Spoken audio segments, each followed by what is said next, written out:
communication bi daal di jàll ci ki nga xamante ne moom mooy le soi-disant prophète bi nga xamante ne mi ngi wéyal ay activité am te ba léegi dégguñ kenn ku nga xamante ne bi yéen a yàbbi ci ñu gën koo xam ci Mbàkke Ruuxu léegi yow loolu lan nga ci xalaat. waaw kooku mu woote seytaane lay woote yal nañu yàlla musal ci wooteem yërëm naa tamit ñi ko topp groupe bu ndaw boobu soxna si damay njëkk a attirer attention nit ñi boo xoolee vidéo yi circulé ci moom na nga seetlu dara doo ci gis benn karaw gu weex seetlu nga loolu amul benn mag bu koy topp moom xanaa village ba moo fa mag mu ngoog moom xale la doo gis borom karaw gu weex doo gis mag bu toog nga xam ni kon mag ñi toppuñu xale bi te mag ñooñu mooy ñi nekkoon ak baayam ñooñu toppuñ ko parce que xam nañ baayam li mu doon woote du dara baatil la c'est du faux yëfu seytaane la d'ailleurs man reproché naa journaliste yi dem foofu duñ ko ñeme poser question yu ñu ko war a poser dëgg xóotal ko benn bi je reconnais que journaliste bi ci boppam bu amul culture théologique du mën a dugg ak moom ci yenn questions yi mais en même temps yenn yi itam fit lay laaj parce que boo tiimee waa ji muy wax mën nga yaakaar ni am na foo xam ne boo fa duggee ak moom am fu mu jaar ak yow parce que xam nga Sénégal moom baati nag yooyu donc mais du dara baatilu seytaane dong la waa ji par exemple bu ñu ko laajee sa baay nu mu faatoo lu mu wax benn doomam moo ko faat ku tudd Birima Ba xaw ma léegi kooku nekkatu fa mais foog naa mi ngi dund mais journaliste da ko waroon laaj nu mu demee moom dafa ne rek malentendu la mais loolu dafa gàtt trop bu xóotaloon foofu rek lu bëri feeñ su ko ne woon malentendu c'est-à-dire lan moo boole woon waa ji ak doomam boobu ba mu faat ko parce que quand même faat sa baay du lu woyof quand même kon di nga gis ne am mbiru seytaane dugg na kon loolu ñuy wax affaire sacrifice humain journaliste daf ko waroon xóotal parce que loolu bu feeñee rek ñëpp ne ah lii moom affaire seytaane la donc déjà loolu benn affaire la ñaareel ba mooy wax nañ ci bu leen wax dégguñ kenn yiy yàbb ci wax nañ ci man mi maa ngi fàttaliku au moins wax naa ci seen news ñëw nañ ba fii seen news bu ngeen demee ngeen xool ma wax ci lu leer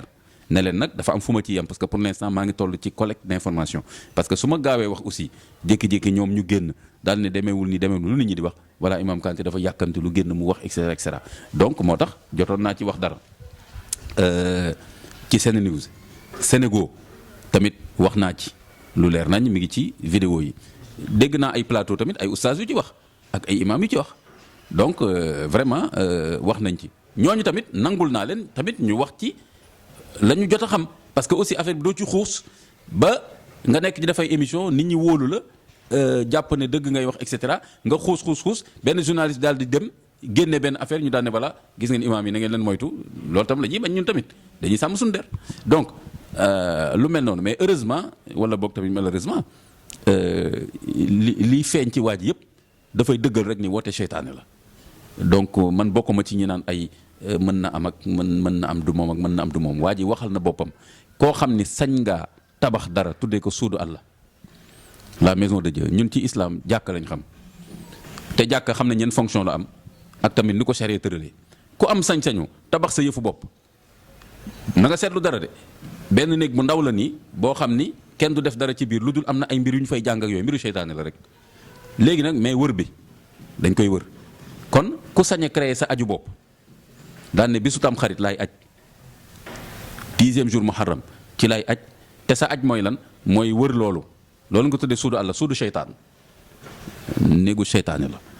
nga wër ko ñetti yoon seytaane moo lay wax ñetti yoon laa bëgg nga wëral ma ko moom mooy farankulaay foofu nga wër ko da nga koy jaamu na leer koy jaamu ñetti yoon ko seytaane moo lay wax li mu bëgg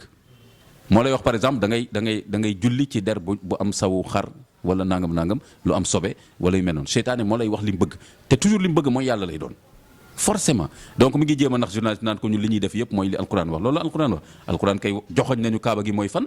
ak nu ñu fay tawaafe et cetera donc ki sañ a tabax sa mbir dafa wër ñetti yoon ba fu mu jóge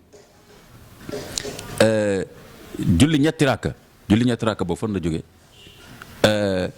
fukkeelu fan ci muharram nga ne ci ngay aj loolu fan la jóge loolu yëpp mbiru seytaane la donc waa ji li muy woote yëpp seytaane la kenn du ñu takkante sëy ci biir village bi nee nañ maa ngi dégg journaliste nee na dañuy bañ inceste loolu mooy charia lan mooy inceste ci charia kay mooy koo xam ne da ngeen jegante boo xam ni ci wàllu deret mun leen takkante sëy mais village lëmm ngeen ne kenn du fi takkante jabar ndax bañ inceste yooyu yëpp mbiru seytaane la parce que seytaane moo lay sant yoo xam ni gis nga seytaane lu muy def contraire lu yàlla bëgg rek c'est-à-dire lu yàlla santaane daganal ko seytaane mu ne la na nga ko araamal lu yàlla araamal seytaane ne la baax na. kon fi mu nekk nii yàlla maye na sëy diggante cousin cousine yëpp noonu ci village bi xoolal nu mel seytaane mooy ñëw ne la bu ñu sëy su ko defee loolu mooy mujj indi yeneen yu xaram donc waa ji li muy woote yëpp mbirum seytaane ak mbirum réer ak réeralaate xoolal bind boobu muy wax mu ne yàlla moo wàcce boobu bind ci moom kon kooku dafa indi bind bu bees ba pare naan respecté na alxuraan kooku leneen la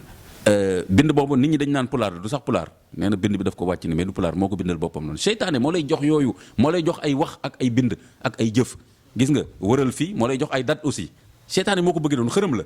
moo lay wax bis bii nga may defal lii heure bii nga may defal nii nga koy defalee da nga may tabaxal lii loolu mooy jaamu loolu mooy ibaada loolu mooy adoration dans l'islam jaamu te lu mu la wax noonu nga koy defee doo seet seytaane xam nga su la waxee bisu aj léegi def ko fukkeelu fan boo dee julli dëgg da nga war a wax mais non man alxuraan dafa ne mu ne bul wax loolu man li ma la wax ngay def yaa koy jaamu kon loolu mooy jaamu kon waa ji shirk lay woote bidaa kéefër seytaane waa ji lépp la boole donc nous sommes en train d'assister en direct à la naissance d'une secte hérétique n'est-ce pas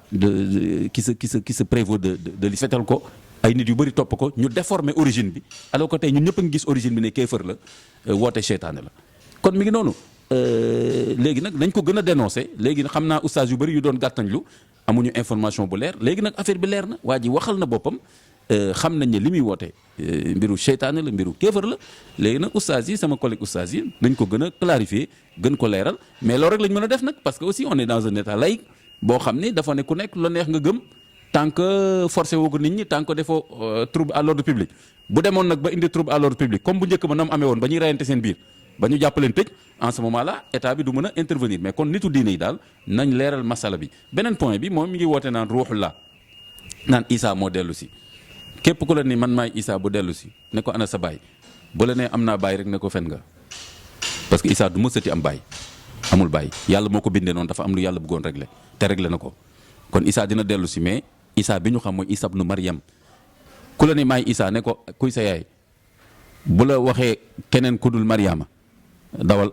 ku la ni maay Isa ne ko ana Majuuj ak Yajuuj ni ko hadis yi waxee ku la ni maay Isa ne ko ana Masiixu Dajjal le faux messie antéchrist anamu yëpp du la ci mën a tontu kon leer na ni waa ji kéefar lay woote ak mbiru seytaane. ok jërëjëf yaa oustaz xam naa dañuy ñëw rek jeexalee ko ci wàllum élection yi nga xamante ne bii ñu ngi ci war a jëm si parce que dégg nañ maître El Hadji Diouf mu ngi wax ni ne Macky Sall nee na pareegul pour organiser ay élections locales il faut que ñu xaar ba 2024 ñu boole lépp. loolu la wax man réew mi mooy li ma la wax réew mi daal daf ma jaaxal lool parce que mais réew mi Macky Sall moomu ko xam nga même maître El Hadji Diouf loolu mu wax noonu xaw ma nan la ko waxee mais man toujours am na yoo xam ni. damay gis ne ñoom homme politique yi ak femme politique yi am na relation bu ñuy am ak ku jiite réew mi rek daanaka dañuy nangoo nekk sa jaam topp la alors que dafa am yoo xam dañ ko war a contester man bind naa sama page Facebook par exemple di wax ne président Macky Sall ci bi muy répondre journalistes yi ci discours fin d'année bi wax na fa loo xam ne man foogoon naa ni ñëpp ay génn de tous bords tous les hommes politiques et les femmes politiques ak toutes les associations de la société civile ñoo waroon génn dénoncer ko parce que président ci boppam taxaw na wane ni am na ñoo xam ne du ma leen topp ci yoon man ak sama ministre ak sama procureur parce que kon réew mi day tàkk kon nag léegi ay imam Kanté rek la ñuy citation directe ñi nga xam ni ñooñu rek la ñuy jàpp quoi kon am na ñoo xam ni kenn ñemewu leen jàpp président taxaw wax ko président taxaw wax loolu ñëpp ne cel le lendemain alors qu'il introduit une rupture d'égalité citoyenne devant la justice El Hadji Diouf mi ak ñeneen ak ñeneen ñëpp est-ce que dégg nga leen ñu jóg wax du problème de personne man je n'ai rien à voir ak seen i mbir mais mbiru réew mi moo ma yitteel mais kon te ñoo ñëpp tey yi taxaw fii ñi ànd ak Macky Sall tey ñi ci ëpp wala boog ñëpp doon nañ xeex Ablaye pour moins que ça mais waxeet presque mën nga wax ni moo doon cheval de bataille contre Ablaye Wade Idrissa Seck moo njëkk a yëkkati fii waxeet moo njëkk a attaqué Ablaye Wade ne ko amoo fi droit troisième mandat waxeet tey ji Macky Sall bu waxee dara waxaat leneen ñi ànd ak moom te doon xeex Ablaye Wade daal ku leen waxaat loolu ñu ne tey nga dee dañ la attaqué créer la ay problème kon Macky Sall moomul réew mi il doit y avoir un calendrier républicain bu ñuy respecté daaj ko teg ci yoon élection warul dépendre ci humeuru ak le désir ak le bon vouloir de quelqu'un, fût-il le président de la République. Le président, comme ni koy waxee, il n'est pas le gardien de la Constitution, il doit faire appliquer la Constitution. Le gardien de la Constitution, c'est la Cour constitutionnelle. Calendrier républicain tam warul tam dépendre rek ci président dafa war a discuter ak toutes les composantes politiques ñu d'accord pour respecter calendrier bi lu dul mu am loo xam ne dog-dog la boo xam ne réew mi waxtaanee nañ ko ba jàppale lii effectivement war na jar ñu delloo ginnaaw élection yi en ce moment ñu def ko mais léegi nag bon c'est vrai que am na majorité moom boo xam ni lu ko neex mu jàllale ko Assemblée nationale mais ñooñu fa nekk majorité tey itam di jàllale lu leen neex bu ñu fàtte ni démb ñi ngi doon jooy loolu bi Ablaye Wade nekkee fi wala Abdou Diouf yor majorité di defal lu ko neex ñoom ñoo ko tuddeewul sax majorité mécanique nañu nekk ay gor te seet intérêt réew mi gisuma fi mu nekk nii par exemple lu war a tere ñu def élection yi à date échue élection maire yi je crois que reculé nañ ko 2 ans déjà lan lañ bëggaat encore actuellement lan moo tere ñu def élection yi normalement et cetera donc vraiment homme politique yi femme politique yi nañu respecter réew mi teg lépp ci yoon lu jot à date échue ñu def ko nañ ko war a defee wax dëgg yàlla bàyyee yàlla li ci des ku nit ñi wóolu tabb ko ñu jox ko cëram ku ñu tabbul mu seet leneen lu muy def